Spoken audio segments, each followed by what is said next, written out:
तमिलनाडु के सीएम थलापति विजय भी नीट को लेकर के बच्चों के सपोर्ट में आ गए हैं। इससे पहले एक वीडियो सामने आया था जिसमें दावा किया गया कि थलापति विजय ने कॉकरोच जनता पार्टी के प्रोटेस्ट का सपोर्ट किया और आधी रात को जंतर मंतर पर पहुंच गए। फैक्ट चेक किया तो पता चला कि वीडियो तो असली है, लेकिन वो जंतर मंतर का नहीं है और अभी तक उन्होंने ऐसा कोई रिस्पॉन्स भी नहीं दिया था। लेकिन अब दोस्तों खबर यह है कि तमिलनाडु में सीएम थलापति विजय की जो पार्टी है टीवीके, उसने कह दिया है कि वो न सिर्फ नीट में हुई गड़बड़ियों के खिलाफ है, बल्कि वो ये भी डिमांड करती है कि मेडिकल प्रवेश परीक्षा यानी कि नीट को पूरी तरीके से खत्म कर दिया जाए, यानी कि नीट को बंद किया जाना चाहिए। विजय की पार्टी ने यह भी मांग करी है कि मेडिकल शिक्षा से जुड़े मामलों में राज्य सरकारों को पूरे अधिकार दिए जाएं, यानी कि जो भी एग्जाम हो वो सेंट्रल नहीं स्टेट गवर्नमेंट की जिम्मेदारी हो, ताकि बच्चों पर बहुत ज्यादा प्रेशर ना हो और ना लीक का झंझट हो। दिल्ली में नीट को लेकर के छात्रों के विरोध प्रदर्शन के बीच में पहली बार टीवीके की ओर से इस तरीके का कोई स्टेटमेंट आया है। तमिलगा वेट्री कजगम यानी कि टीवीके ने कहा है कि उस मुद्दे पर उसका जो रुख है वो अटल है और मजबूत है और मेडिकल की पढ़ाई करने के जितने भी बच्चे इच्छुक हैं उनके लिए राष्ट्रीय स्तर की प्रवेश परीक्षा को खत्म कर दिया जाना चाहिए, ये मांग करी गई है। साथ ही टीवीके जो है तमिलनाडु में थलापति विजय की पार्टी, उसने ये भी कहा है कि समाधान के तौर पर शिक्षा को संविधान की समवर्ती सूची में हटा करके राज्य सूची में शामिल कर दिया जाना चाहिए। असल में दोस्तों अभी जो शिक्षा है वो दोनों केंद्र सरकार और राज्य सरकार दोनों के हाथों में है। इसे समवर्ती सूची में रखा गया है और इसका मतलब ये होता है कि सेंट्रल गवर्नमेंट भी नियम बना सकती है और राज्य सरकार भी नियम बना सकती है।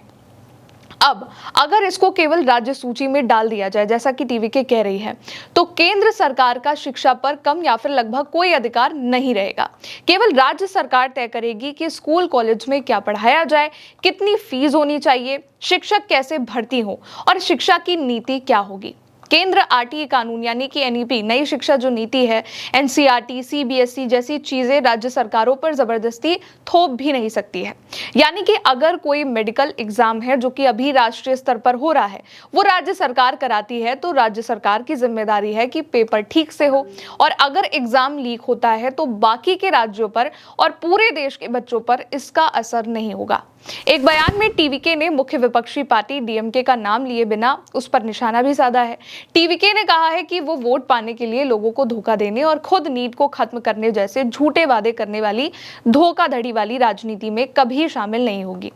टीवीके ने कहा कि वो स्थायी और अंतरिम दोनों समाधानों के लिए हमारा यही विजन है। हमारे नेता यानी कि टीवीके के जो लीडर हैं और तमिलनाडु के जो सीएम हैं मुख्यमंत्री सी जोसेफ विजय, जिन्हें थलापति विजय भी कहते हैं, पहले ही इस बात पर जोर दे चुके हैं कि टीवीके ने जो है क्या उनकी डिमांड्स है और वो शिक्षा को किस नजरिए से देख रहे हैं और कैसे ले जाना चाहते हैं।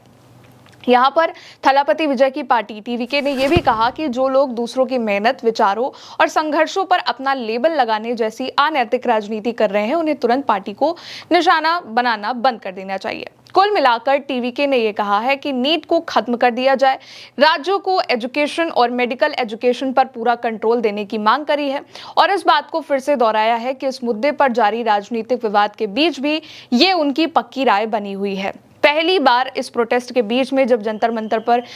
हजारों हजार की तादाद में, लाखों की संख्या में स्टूडेंट्स पहुंचे, नीट पेपर लीक को लेकर के, धर्मेंद्र प्रधान के इस्तीफे की मांग को लेकर के वहां पर प्रोटेस्ट किया और उसके बाद पहली बार अब तमिलनाडु की टीवीके की ओर से, थलापति विजय की पार्टी की ओर से पहला बयान सामने आया है, पहला स्टेटमेंट आया है जिसमें उन्होंने बच्चों का सपोर्ट करने का ऐलान कर दिया है। फिलहाल अभी के लिए इस खबर में इतना ही। आप देखते रहिए उल्टा चश्मा यूसी। नमस्ते।